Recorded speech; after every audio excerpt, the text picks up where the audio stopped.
उकाब एक सप्ताह के अंत में फिर से इकट्ठा हो रहे हैं और हमारे पास उकाब एक साथ इकट्ठे होने का पत्र ब्रैनम टैबर्नेकल में भाई जोसेफ की ओर से है। इसलिए मेरे पास बहुत से लोग हैं जो मुझसे पूछते हैं कि क्या एक नाबालिग नबी के पास यहोवा यूँ कहता होता है या सिर्फ प्रमुख नबी के पास। और संदेश और पवित्र शास्त्र हमेशा दिखाता है कि जब हमारे पास पृथ्वी पर परमेश्वर का एक सच्चा नबी है तो उसके पास जन्म से यहोवा यूँ कहता है होता है। और कभी कभी पृथ्वी पर दो नबी हो सकते हैं जैसे मूसा और यहोशू के साथ था, परंतु परमेश्वर ने मूसा के मरने के बाद तक यहोशू से बात नहीं की। यहोशू अध्याय 1 वचन 1 से 9 तक। इसलिए हम दोबारा पृथ्वी पर शास्त्र के समय में जीने का मौका नहीं छोड़ना चाहते। और उससे पहले कि मैं पत्र पढ़ूं, मैं आपको केवल ये बताना चाहता हूँ, यहाँ इस नंबर के अनुरोध पर उपलब्ध है। आप मुझे व्हाट्सएप कर सकते हैं और आप मुझसे उदाहरण मांग सकते हैं। कुछ उदाहरण नाबालिग और प्रमुख नबियों के विषय के उदाहरणों के 18 प्रश्न है। यदि आप एक सेवक हैं या यदि आप अपने कलीसिया के बुजुर्ग हैं या यदि आप एक भाई या बहन, लड़का या लड़की है, तो मुझे इसे आपको भेजने में खुशी होगी। ये मेरे विचार नहीं है। भाई ब्रैनम ने टेप पर क्या कहा है, ये केवल उदाहरण है। और हम बहुत आभारी हैं कि हमारे पास वे टेप है और हमारे पास पंथ को पढ़ने का अवसर है। बेशक ये उदाहरण अंग्रेजी में है, लेकिन आप इनका अनुवाद DPL DEEPL में कर सकते हैं, जो यहाँ स्क्रीन पर है। आपके फ़ोन पर एक मुफ्त डाउनलोड है। ये आप अपने ऐप स्टोर पर जा सकते हैं और आप गूगल से मायना प्राप्त कर सकते हैं। वे दो सबसे अच्छे ऐप हैं जिनकी मैं सिफारिश कर सकता हूँ। इसलिए और फिर आप मेरे द्वारा भेजे गए पंथ की प्रतिलिपि बना सकते हैं। और फिर यदि कोई अन्य टेप या कोई अन्य अनुवाद नहीं है तो हम इसे अपनी भाषा में अनुवाद कर सकते हैं। ये सबसे अच्छा है जो हम कर सकते हैं। ठीक है, तो आइए इन पृष्ठों में से यहाँ पढ़ें कि आप विलियम मैरिम द्वारा छोटे और प्रमुख नबियों के उदाहरणों का अनुरोध कर सकते हैं। आप मेरे व्हाट्सएप नंबर पर अनुरोध कर सकते हैं और आपको टेप इज़राइल और कलीसिया पाठ से पढ़ना चाहता हूँ, अनुच्छेद 75 और 76। ध्यान दें, क्योंकि कलीसिया विफल हो गया है। वह चीज़ जो हर समय कलीसिया में रही है, फिर भी आत्मा के उपहारों और आत्मा की अभिव्यक्ति को नहीं पहचाना। वह है जो अब कलीसिया को उठा रहा है और आगे बढ़ रही है। पुराने दिनों में देखो, उन्होंने वहाँ अपने तंबू लगाए। एक अग्नि का स्तंभ था जो उन्हें हर बार ले जाती थी कि जब भी अग्नि का स्तंभ बढ़ता था वे उसके साथ चलते थे। वे तंबू के ऊपर रहता था और यदि रात के 10 बजे या दोपहर के 2 बजते थे तो एक ही बार में 1000 तुरियां बजती थी। हर इजरायली अपने तंबू को नीचे उतारता था, अपने डंडे खींच लेता था और सब कुछ समेट कर देता था और वे उस अग्नि के स्तंभ के पीछे हो लेते थे। आमीन। अगर ये उनके लिए अच्छा था कि वे आज हमारे लिए अच्छा है। हालेलुया। अब भाई जोसेफ ब्रैनम द्वारा उकाब के एक साथ इकट्ठा होने के पत्र में आते हैं। परंतु मैं विश्वास करता हूँ यूसुफ को, यहाँ तक कि छोटा औसत लड़का है, वह मैं विश्वास करता हूँ परमेश्वर ने उसे बुलाया है। यही कारण है कि बच्चे उसके साथ नहीं रह सकते। वह एक अगुआ है और मैं जानता हूँ कि परमेश्वर ने उसे बुलाया है। मैं उसे वचन का मार्ग में शिक्षित करना चाहता हूँ, वचन का मार्ग जो प्रभु का है, ताकि वह वचन को ना छोड़े। मैं उसे स्वयं करना चाहता हूँ यदि परमेश्वर की इच्छा है, और जब मैं बूढ़ा हो जाऊँ और पीछे बैठूँ और उसे वहाँ पर प्रचार मंच पर खड़े देख सकूं। यही वो सुसमाचार है जिसके लिए मेरे पिता खड़े हुए।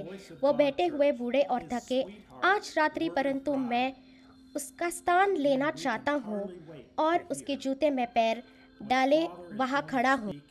प्रिय परमेश्वर की वाणी कलीसिया, हम उनकी परमेश्वर की वाणी कलीसिया है, उनकी प्यारी शब्द दुल्हन है, और हम ये सुनने के लिए शायद ही इंतज़ार कर सकते हैं कि पिता इस रविवार को हमारे सामने क्या बोलने और प्रकट करने जा रहे हैं। हमारी उंगलियों पर परमेश्वर की जीवित वाणी है। अपनी उंगली की एक स्पर्श से हम परमेश्वर को मानव होठों अनंत जीवन के वचनों के माध्यम से बोलते हुए सुन सकते हैं। एक उंगली से वह हमसे बात करता है और हमें उन सभी रहस्यों को प्रकट करता है जो दुनिया की उत्पत्ति के बाद से छुपे हुए थे। हमारे दिल में जो भी सवाल है वह एक उंगली से जवाब देते हैं। एक उंगली से वह हमें वह सब कुछ बताता है जो हमें जानना चाहिए। एक उंगली से हम परमेश्वर की वाणी को हमसे बोलते हुए सुन सकते हैं और हमें उठाए जाने वाले विश्वास दे सकता है। एक उंगली से हम परमेश्वर को बोलते हुए सुन सकते हैं और हमें बता सकते हैं कि आप चंगा हो गए हैं। जब दुश्मन हमें बताता है कि हम परमेश्वर की दुल्हन नहीं हैं, तो आप सिर्फ एक विफलता है। हम एक उंगली से प्ले दबा सकते हैं और पिता को हमसे बात करते हुए सुन सकते हैं और हमें आश्वस्त कर सकते हैं, आप मेरी चुनी हुई दुल्हन हैं। मैंने तुम्हें जगत की उत्पत्ति से पहले ही ठहराया है। जब हम आत्मा में कम होते हैं और दुश्मन हर कोने से हम पर हमला कर रहा होता है, तो हम अपनी एक उंगली से उसे हमसे बात करते हुए सुन सकते हैं और बस शुभ प्रभात दोस्तों कह सकते हैं और पवित्र आत्मा की शांति कमरे में भर जाती है। जब हम शत्रु को ये कहते हुए सुनते हैं कि आप केवल एक व्यक्ति का अनुसरण कर रहे हैं और उस पर बहुत कुछ डाल रहे हैं, तो केवल एक उंगली से हम परमेश्वर की वाणी सुनते हैं जो हमें बताती है। उसने मुझसे कहा कि अगर मैं लोगों को मुझ पर विश्वास दिलाऊं, मेरे लिए यह कहना अजीब लगता है, आप मुझ पर विश्वास करते हैं? कहा, क्या आप परमेश्वर को नहीं मानते हैं? आपको उस पर विश्वास करना चाहिए। आपको परमेश्वर पर विश्वास करना चाहिए और मसीह पर विश्वास करना चाहिए और पवित्र आत्मा पर विश्वास करना चाहिए। फिर उन सब पर विश्वास करने के बाद परमेश्वर चाहता है कि तुम उस पर विश्वास करो।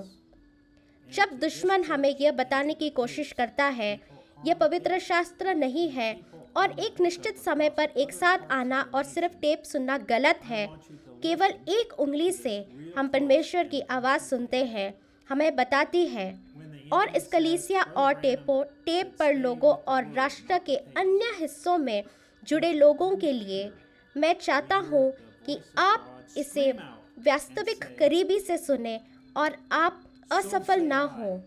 जब दुश्मन कहता है कि भाई ब्रैनम ने कहा कि वचन के साथ रहो, टेप के साथ नहीं, एक उंगली से हम परमेश्वर की वाणी सुनते हैं और चिल्ला कर कहते हैं, तो मैं कहता हूँ यीशु मसीह के नाम में तुम एक चीज़ मत जोड़ो, मत निकालो, अपने विचार इसमें ना रखो, तुम बस वही कहो जो उन टेपों पर कहा गया है। तुम ठीक वही करते हो जो प्रभु परमेश्वर ने करने का आदेश दिया, इसमें ना जोड़ो। वो आवाज़ हमें वह भी बताती है कि इसे शब्द के साथ कैसे जांचे ताकि हम कोई गलती ना करें। ये आपके 5 ज़रूरत है। ये उस तरह होना है, उसका समय, उसका मौसम, यह आदमी जिसे उसने चुना, यह नबी के पास आना चाहिए। नबी को एक पुष्टि किया हुआ नबी होना चाहिए। हमारे नबी यीशु मसीह है। समय का पुष्ट वचन, मूसा के दिनों का पुष्टि किया हुआ वचन यीशु था। यशाया, इलिया, यूहन्ना सबके दिनों का पुष्टि किया हुआ वचन यीशु था, और सही ठहराया हुआ वचन आज यीशु है, वही कल, आज और युगानुयुग के लिए। एक उंगली से हम प्ले को दबा सकते हैं और यीशु मसीह को स्वयं बोलते हुए और हमें प्रकट करते हुए सुन सकते हैं। यह समय है, यह मौसम है, यह वो आदमी है जिसे मैंने चुना है, यह मेरी नबी है। इस नबी को मेरे किसी भी अन्य नबी से अधिक पुष्टि किया है।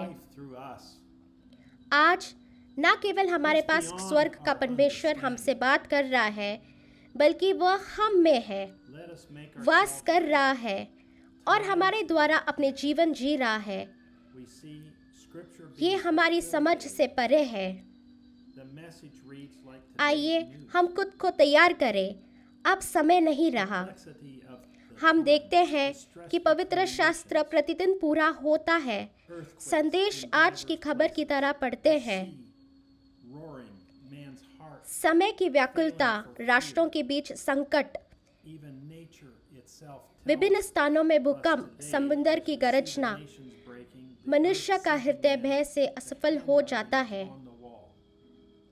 प्रकृति भी हमें आज बताती है, जैसे हम राष्ट्रों को टूटते हुए देखते हैं, धरती डूबती है, दीवार पर हस्तलेख लिखा जा रहा है। हम दुल्हन और वह स्थिति देखते हैं जिसमें वह है, और हम स्वभाव से जानते हैं कि कलीसिया जाने के लिए तैयार हो रहा है। महिमा, हम जाने के लिए तैयार हो रहे हैं। सिर्फ एक उंगली से आप खुद को तैयार कर सकते हैं। मैं आपको आमंत्रित करता हूं कि आप रविवार को दोपहर 2 बजे जेफरसनविल समय पर हमारे साथ शामिल हो, यह सुनने के लिए बिना परमेश्वर की इच्छा के परमेश्वर की सेवा का यत्न करना। भाई जोसेफ ब्रैनम। पढ़ने के लिए शास्त्र निर्गमन 4 अध्याय 1 से 4 वचन, निर्गमन 4 अध्याय 25 और 26 वचन, पहला इतिहास 13 अध्याय, पहला इतिहास 15 अध्याय 15 वचन, भजन संहिता 22 अध्याय, संत मरकुस 7 अध्याय 7 वचन, योएल 2 अध्याय 28 वचन, आमोस 3 अध्याय 7 वचन, मलाकी 3 अध्याय, संत मत्ती 11 अध्याय 1 से 15 वचन, पहला करंती 13 अध्याय 1 वचन। हम कल आपसे मिलेंगे जब हम दुनिया भर में दुल्हन की अगुवाई करते हुए अग्नि के स्तंभ के चारों ओर इकट्ठे होंगे। हम कितने अद्भुत समय में रह रहे हैं। हमारे पास पीछे मुड़कर देखने का पूरा इतिहास है, और पवित्र शास्त्रों में हम देखते हैं कि कलीसिया का संसार वचन को अस्वीकार कर रहा है, लेकिन हमें ऐसा करने की ज़रूरत नहीं है, क्योंकि परमेश्वर ने एक दुल्हन को बुलाया है और वो खुद को तैयार कर रही है। परमेश्वर आपको आशीष दे और शालोम।